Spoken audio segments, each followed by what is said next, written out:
Water is always moving. It travels in a continuous cycle from the sky to the land and back again. This journey begins with evaporation. The sun warms the Earth's surface, causing water in lakes, rivers, and oceans to change into vapor. This vapor rises into the atmosphere. As the vapor rises, it cools and condenses into tiny water droplets. These droplets cluster together, forming clouds. When the clouds become heavy with water, they release it back to Earth as precipitation. Precipitation can take many forms. Sometimes it falls as rain, other times it falls as snow, sleet, or hail. Regardless of its form, precipitation is the primary way that water returns to the Earth's surface. High in the mountains, snow and ice accumulate over thousands of years, forming glaciers.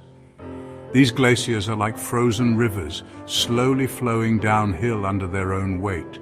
As they move, they carve out valleys and create depressions in the land. When the glacier melts, the water released from its icy grip becomes the source of a river. The meltwater flows downhill, following the path of least resistance. It carves channels through the rock and soil, gradually widening and deepening them. Not all rivers begin from glaciers. Some originate from springs where groundwater emerges from the Earth's subsurface. Rainwater seeps into the ground, percolating through layers of rock and soil. Eventually, it reaches an impermeable layer where it can no longer seep downward. The water then flows laterally, following the contours of the land. When it reaches the surface, it emerges as a spring. Springs can be small, bubbling up from the ground like miniature fountains, or they can be large, gushing forth with enough force to create a significant flow of water. As the water from springs and melting snow flows downhill, it joins with other rivulets and streams, gradually gaining volume and strength.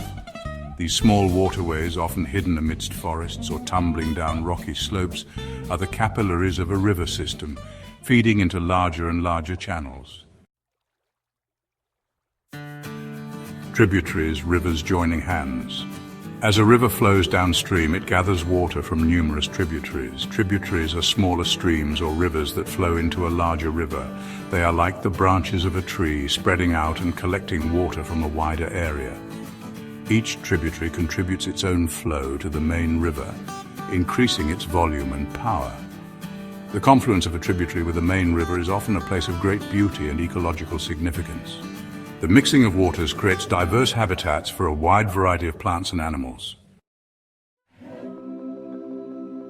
Shaping the land, the river's artistry. Rivers are powerful forces of nature, constantly shaping and reshaping the landscapes through which they flow. Over time, they carve out valleys, canyons, and gorges. The erosive power of water is relentless, slowly wearing away at rock and soil. As a river flows, it carries with it sediment such as sand, silt, and clay.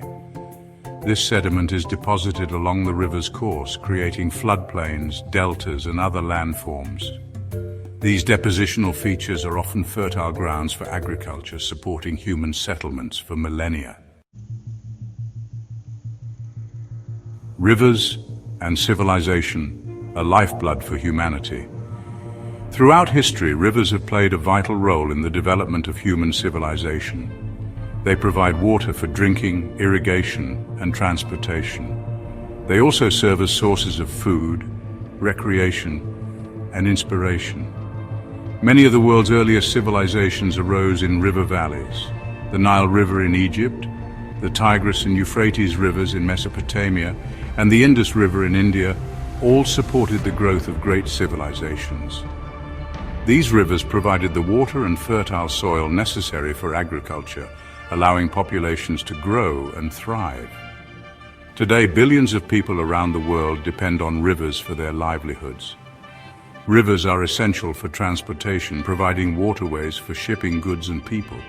They are also important sources of hydroelectric power, generating electricity for homes and industries. To the sea and back again, the cycle continues.